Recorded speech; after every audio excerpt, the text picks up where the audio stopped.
the opportunity to contribute to the debate on this motion. Members, and I'd like to thank the member for Midland for I suppose, kicking this discussion off and giving us the opportunity to discuss the work of our police and the issue around the current crime rates.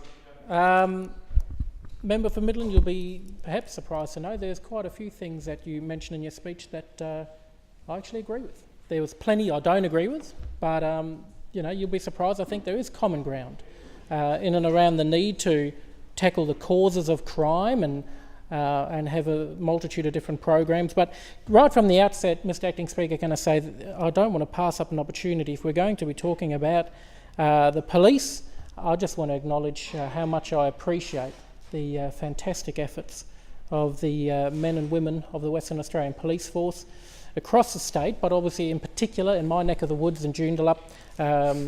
I have a wonderful relationship with the Joondalup Police, the local policing teams, the response teams. So I just want to acknowledge the fantastic work that they do. And as a representative for my community, can I just say the feedback that I get from the Joondalup community is extremely positive. And in fact, I don't believe that that is unique to the Joondalup community.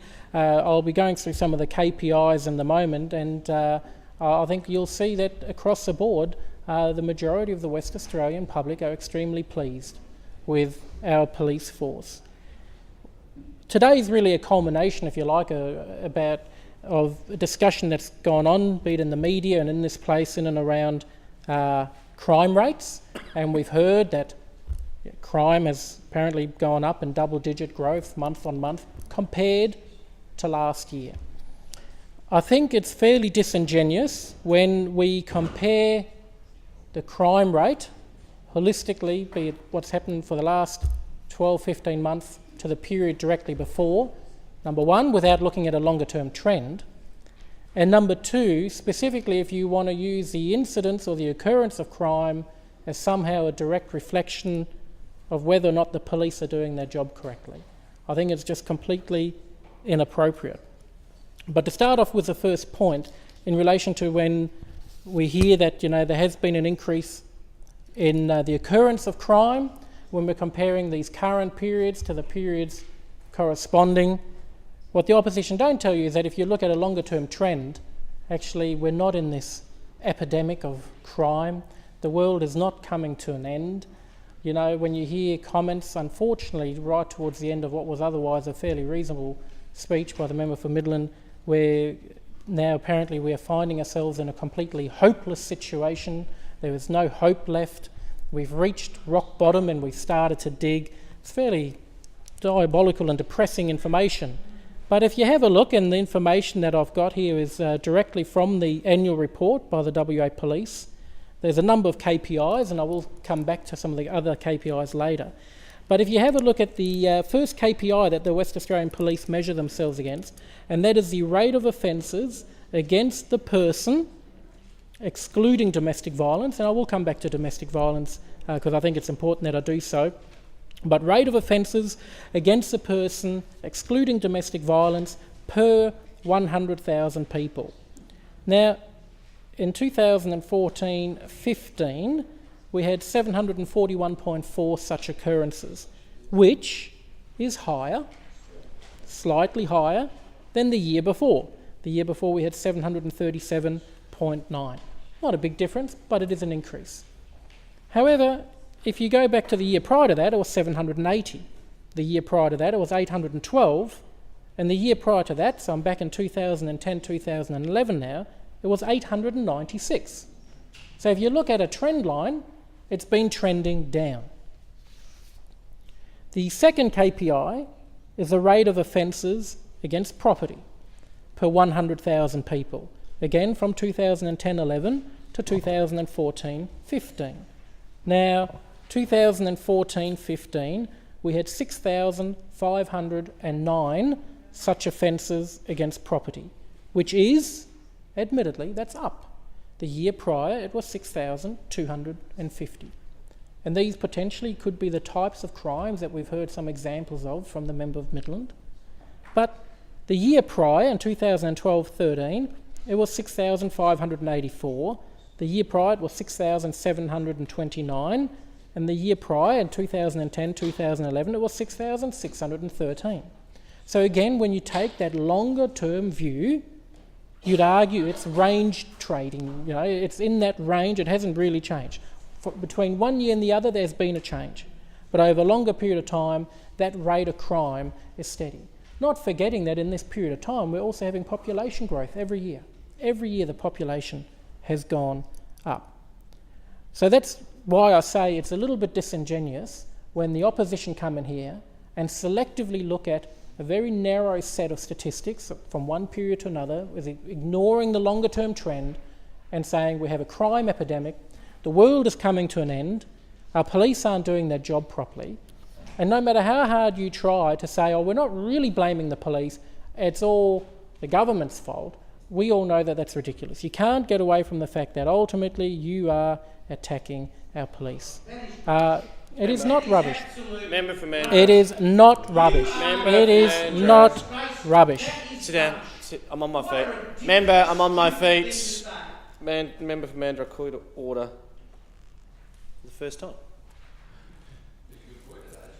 Member for Joondalup. Thank you, Mr. Acting Speaker.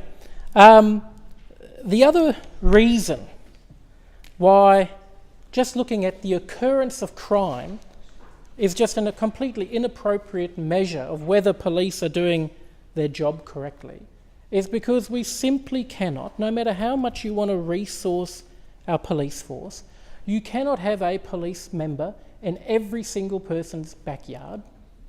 You can't have a police member in every single home, and especially when we look at the occurrence of domestic violence, where we know there's been a significant increase in the occurrence of domestic violence, that is a tragedy. That is sad, and it requires the attention of everyone. But we can't turn around and go, well, the police aren't doing their job.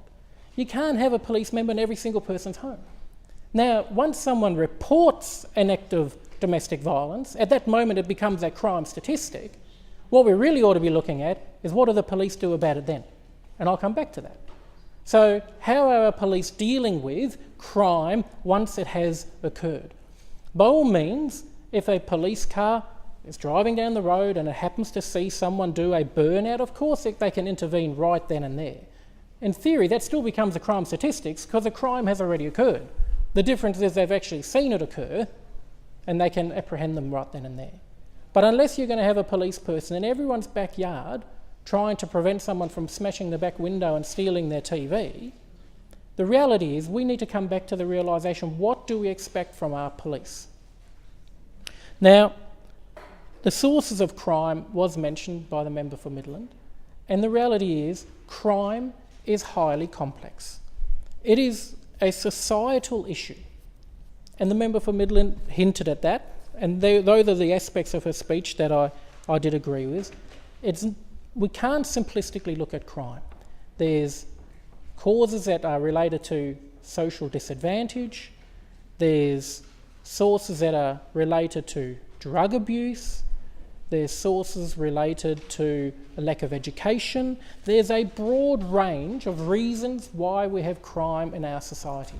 You cannot possibly talk about crime in our society and then pigeonhole that purely into the portfolio of police. In fact, I would suggest that there are numerous programs, be they federal, be they state, be they local government, across every portfolio that is hoping to, attempting to, desiring to address the occurrence of crime in the first place. In our education portfolio, within communities and volunteering, federally. I mean, we mentioned financial counsellors, where obviously the funding, has been moved now to the Minister for Communities. There's so many programs that aim to prevent crime happening in the first place. But the reality is that we cannot relegate the responsibility of crime purely to the government. Now, I'm not advocating our responsibility. Every government has a responsibility to address it and provide programs, but it does come down to our families, the family structure, our value system, our morals. I'm not going to get caught up in that discussion, but we need to look, as a society, we need to be looking at, wow, what is going on here? We need to address the root causes, and we can't just turn around and say, well, it's the government's responsibility. We generally are left with dealing with the outcome. And we certainly try very hard, and will continue to try. And whether you're Liberal or Labor, I've got no doubt that either side of the political spectrum will have the same aim, to try and put policies and procedures and programs in place to try and prevent crime occurring, or like the member for Midland mentioned, where possible, stop it from reoccurring.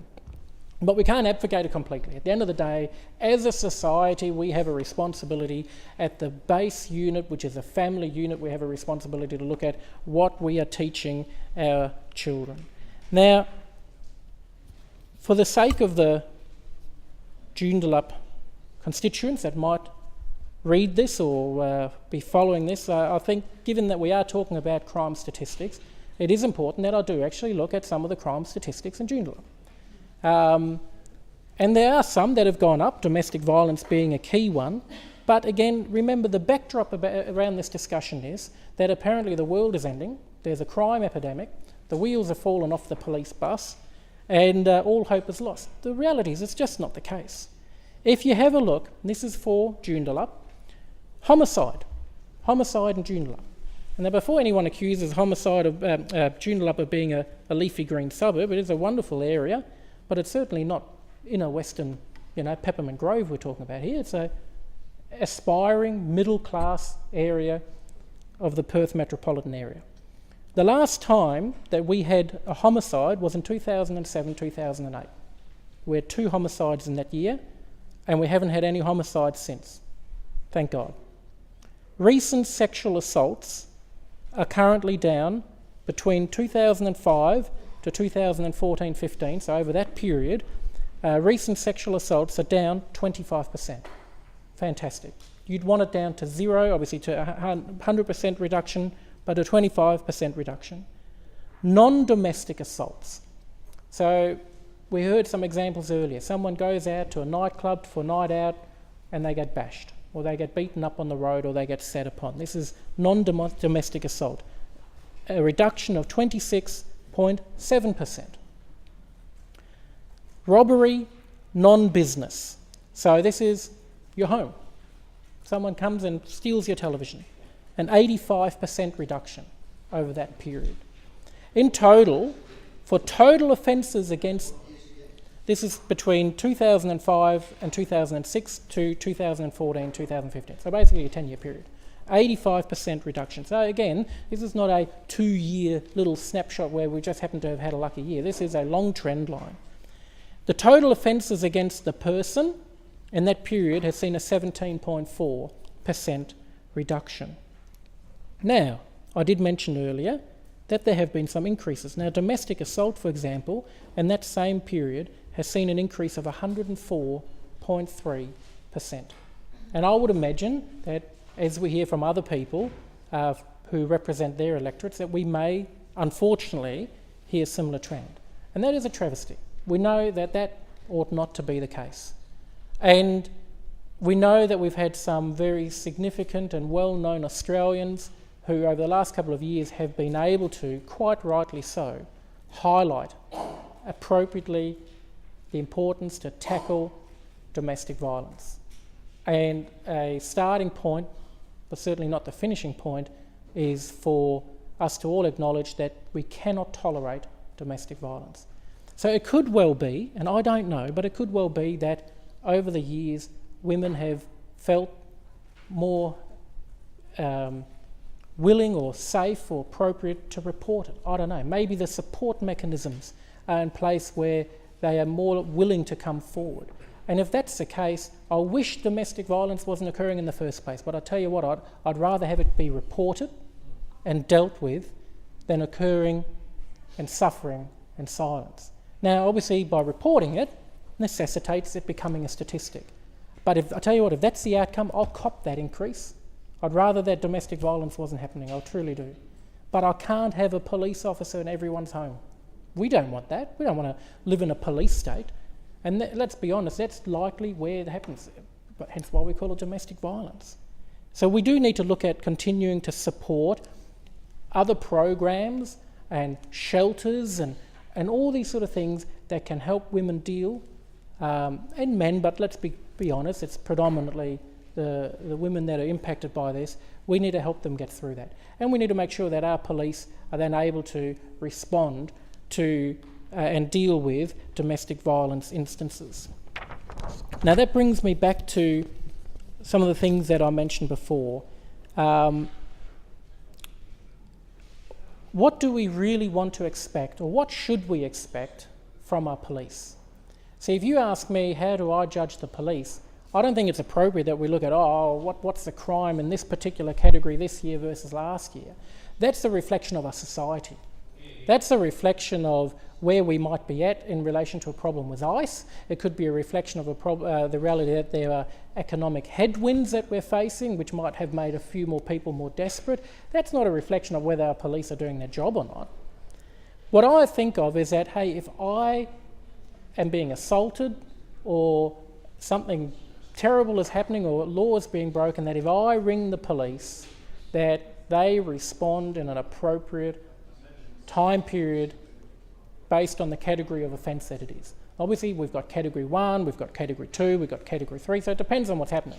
But if someone's quite literally, assaulting someone where you believe that, they're going to be killed, that's likely category 1, where you expect an appropriate response for that. That's the first thing. That's what I expect from the police. Secondly, if a crime in fact has occurred, because like we said, they can't be everywhere at once, that they have the resources as best as possible to investigate and solve that crime. And again, with an expectation, is there evidence? Is there CCTV footage? Are there fingerprints? Are there, the ability for the police to solve that crime? And can they bring those people to justice? And finally, is the police visible in the community, working with the community? May I seek a short extension? Thank you. Are they working in the community, out there, being seen and addressing the longer term causes of crime? So that's what I expect from our police force. That's how I think they should be measured. And if you go to the West Australian Police annual report, publicly available to everyone, these are the very KPIs, in fact, that they also measure themselves on, and appropriately so. So let's have a look at some of them. Percentage of priority 1 and 2 incidents in the metropolitan area that are responded to within 12 minutes. There's one of the key KPIs. It's a response time KPI. And just so in case you think I'm only choosing selective KPIs, we're currently not meeting that KPI. The target is 80%. The target is that 80% of Category 1 and Category 2 incidents are responded to within 12 minutes, appropriately so. We're currently at 77.1%. All right, we've got a little bit of work to do, but I wouldn't call that an epidemic. I wouldn't call that all hope is lost. Our police commissioner, the police realise that they've got a bit more to do there, but 77.1% of priority 1 and 2 incidents are currently being responded to within 12 minutes. Okay. What about the next KPI? Percentage of priority 3 incidents in the metropolitan area that are responded to within 60 minutes. So this crime is obviously not quite as urgent, you're not having someone bleeding out or, the bank's not actively being robbed, but obviously a crime has occurred. Now the target here is that 80%. 80% of these calls to the police will be responded to within 60 minutes. And we have consistently beaten the target, and we're currently trending at 84.8%. So we're exceeding the target. KPI met. Well done, police. Percentage of family and domestic related incidents where an offender was processed for an offence against a person within 7 days. So we are currently at 71.6%. The target is 75%. Okay? We need to do some work on that. But again, I wouldn't suggest that's hopelessly lost. Right? And again, this is a domestic violence one that we've spoken about. Percentage of offences against a person, investigations that are finalised within 60 days. So an offence has occurred, it's been investigated, and we've got an outcome. We beat that. 85% is the KPI, we're at 85.2. So we meet that KPI. Percentage of offences against property, investigations finalised within 30 days. So this is what we heard earlier, businesses being broken into or people driving off from petrol stations. It would, if you believe the members opposite, no one ever gets charged. Nothing ever happens. Well, the KPI, appropriately, it's a high KPI. We expect our police to finalise such offences within 30 days 90% of the time. And they do it 90.2% of the time. Well done. There is an outcome. Percentage of traffic law enforcement contacts made by police officers that target Category A offences, which Category A offences include driving under the influence of alcohol or drugs, careless or dangerous or reckless driving, non-speed camera speeding offences, no authority to drive, and so forth. This is the part where the police are actively out in a community and targeting these dangerous drivers. And again, how many of those contacts were made? The KPI says 90%, 97.1%. Well done. Now, this is where I come back to before. I don't believe that our community does feel that all hope is lost. I don't believe that our community feel that our policing model is broken, or the fact that our police are not doing the job right. Why? Because we have customer satisfaction KPIs, appropriately so. We're in the service-based area of delivery.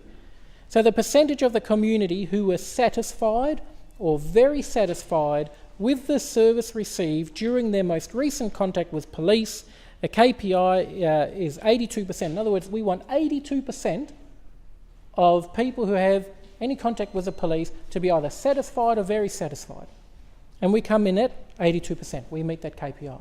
Now, I have no doubt you'll always be able to find individual examples, individual cases where something may not have gone right. And you know what? I've had very rare instances where something like that has occurred, and you know what I've done? Rather than trying to turn it into a media stunt, I've contacted the Minister for Police and I've had it resolved. And in fact, ever since the introduction of the Frontline 2020 model, I've been able to create such a good relationship with my local policing teams. With all due respect to a wonderful Minister for Police, I don't have to go to the Minister for Police anymore. I just contact my local policing team appropriate for that area and it gets resolved.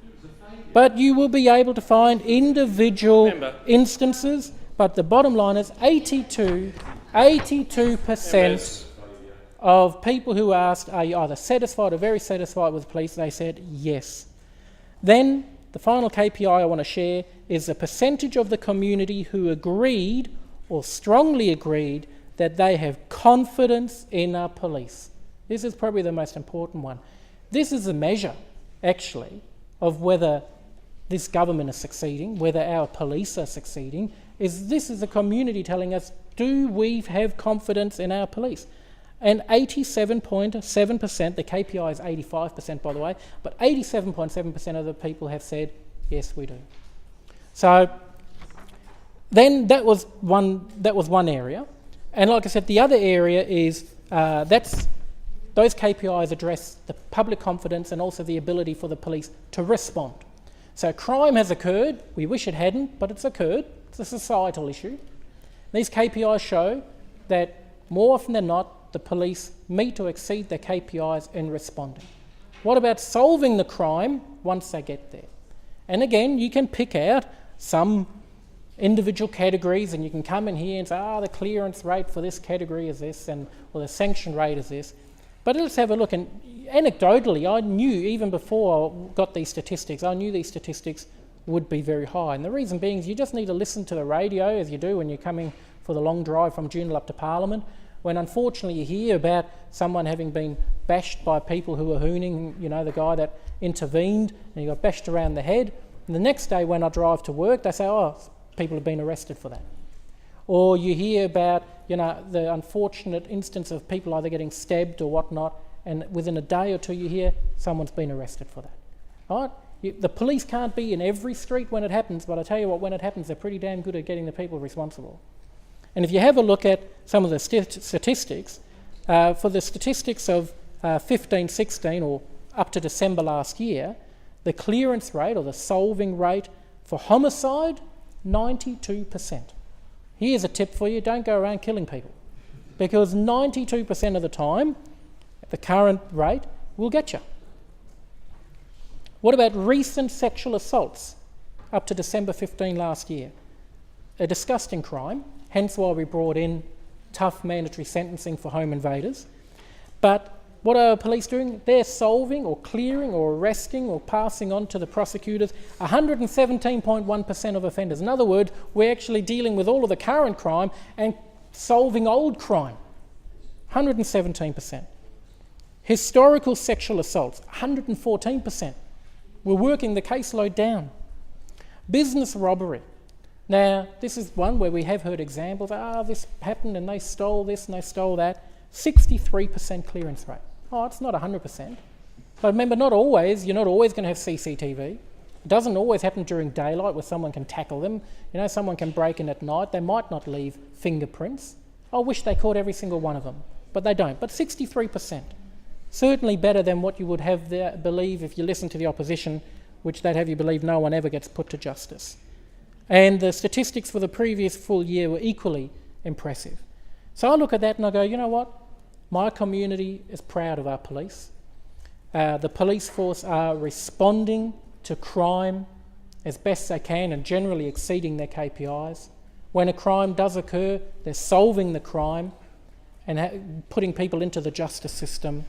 So I'm extremely proud of the achievements of this government. I'm very proud of the laws that we've put in place, be it the mandatory sentencing for those that assault police officers or mandatory sentencing for violent home invaders. I'm extremely proud of the additional police that this government has brought into the police force. I mean, I've got the police academy in my electorate. What a fantastic establishment. I enjoy going there for police graduations. Well, yeah, I've got a lot of police, that's right. And but can I just say, so I'm so phenomenally proud of the men and women of our police force. They have my support. I know they've got the support of members of this government. And I just think if we're going to talk about crime, let's talk about crime. But you can't talk about crime rates and say, it's all the doing of the police, or the police minister is not doing something right. The reality is the occurrence of crime has got a multitude of causes. It is a complex issue. You really want to have a discussion about the causes of crime, we do need to look at the family unit. We do need to look at what's happening with the upbringing of our children. That's really where it's at. We don't have time to do that now. But if you're going to judge the police, let's judge the police on what is relevant. Are they responding to crime? Yes, they are. Are they in the community? Yes, they are. And actually, this is the irony. If it was up to you, you want a police officer on every corner, but in the same breath, you're slamming the 2020 model. It's the very nature of the local policing teams. It's the very nature of the local policing teams that puts the police in the community. I tell you what, I'd rather have a local policing team in the community and engaging with the community than sitting behind a desk waiting for the phone to ring and then respond. The reality is they're doing that anyway and they're doing it well. But it's a 2020 model that's actually putting police in the community, and if a crime occurs, which we know it will, I mean, you're never going to eradicate it, they respond and they're pretty damn good at doing that too. And when they get there, they're pretty good at solving them too. And in and around domestic violence, like I said, that's a crime that shouldn't be, and it's a terrible crime, and that is something we all ought to be discussing, at a separate matter. But you cannot have police in everyone's home. What we need to do is continue to do what we're doing, and that's stand up against domestic violence, united, aside from politics, continue to encourage those that are suffering from domestic violence to seek help and to come forward. And if that means the crime statistics go up, who cares? I'll have that, but I'd rather they come forward and seek help, and then let's deal with the perpetrators appropriately.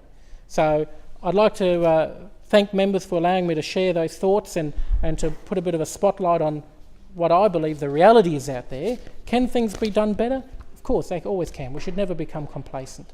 But I think we've got a fantastic police commissioner, we've got an outstanding police minister, we've got outstandingly professional men and women of the WA Police Force who I support wholeheartedly, and I don't for a moment believe it's anywhere near as diabolical as what those members opposite would have us believe. Thank you.